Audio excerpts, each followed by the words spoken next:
Bonjour à tous et bienvenue dans cette nouvelle vidéo. Aujourd'hui, on va s'attaquer à une question que beaucoup de gens se posent sans jamais prendre le temps de réfléchir. Pourquoi les avions sont-ils presque toujours blancs? Quand on y pense, des voitures colorées, il y en a partout. Même les bateaux peuvent être peints de toutes les couleurs. Mais les avions de ligne, eux, sont quasi systématiquement blancs ou en majorité blancs. Alors, est-ce juste un mode, une tradition, une règle obligatoire? Eh bien, la réponse est beaucoup plus fascinante que ça. Dans cette vidéo, on va plonger dans l'aérodynamique, la physique, la sécurité, l'économie, la maintenance et même le marketing des compagnies aériennes. Tu vas voir, il y a tout un monde derrière ce choix apparemment banal. Commençons par la raison la plus simple et la plus importante. Le blanc réfléchit la lumière. Quand un avion passe une grande partie de sa vie en plein soleil, sur le tarmac, dans des pays chauds, exposé pendant des heures, chaque degré compte. Les peintures foncées absorbent la chaleur. Le blanc, lui, réfléchit jusqu'à 80% de la lumière. Moins de chaleur, c'est un intérieur qui chauffe moins, donc moins de climatisation nécessaire, moins de contraintes sur la structure, moins de fatigue thermique, des économies de carburant indirect. Imagine un avion peint en noir. En été, il deviendra littéralement un four. Les systèmes de climatisation consommeront bien plus et la température des composants internes pourrait atteindre des niveaux critiques. Le blanc, c'est donc la peinture la plus efficace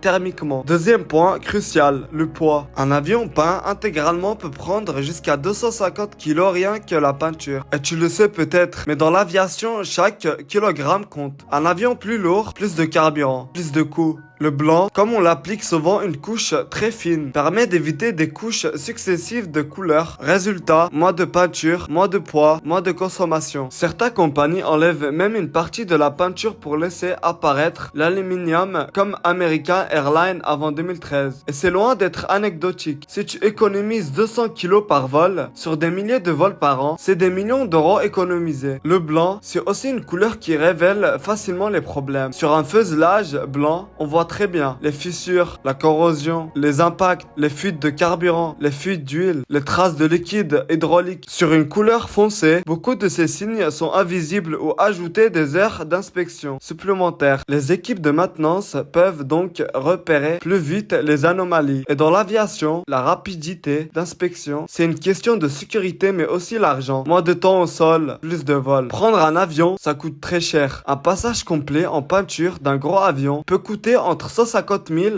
et 300 000 euros. Et ça doit être refait environ tous les 5 à 7 ans. Les compagnies aériennes cherchent donc à limiter le nombre de couches, le temps en atelier, la complexité des motifs. Une livrée blanche, c'est plus rapide à appliquer, moins cher, plus facile à rafraîchir. Certaines compagnies misent sur des grands motifs colorés, mais c'est l'exception, pas la règle. La peinture influence aussi sur l'aérodynamisme. Trop de couches peuvent créer des micro-rugosités, réduire la glisse dans l'air et augmenter la résistance. Les compagnies aériennes recherchent la surface la plus lisse possible. Encore une fois, le blanc nécessite moins de couches, donc moins de perturbations. Il y a aussi une dimension marketing. Le blanc, c'est neutre, propre, élégant, uniformément visible, compatible avec les logos, de se concentrer sur leur identité visuelle, sur la queue et le moteur. Le blanc est aussi la couleur qui vieillit le mieux. Il ne se décolore pas autant que les couleurs foncées. Il masque mieux la saleté. Il renvoie une image neuve plus longtemps. Pour une compagnie, c'est essentiel pour l'image de marque. Les avions se revendent comme des voitures. Les compagnies les achètent,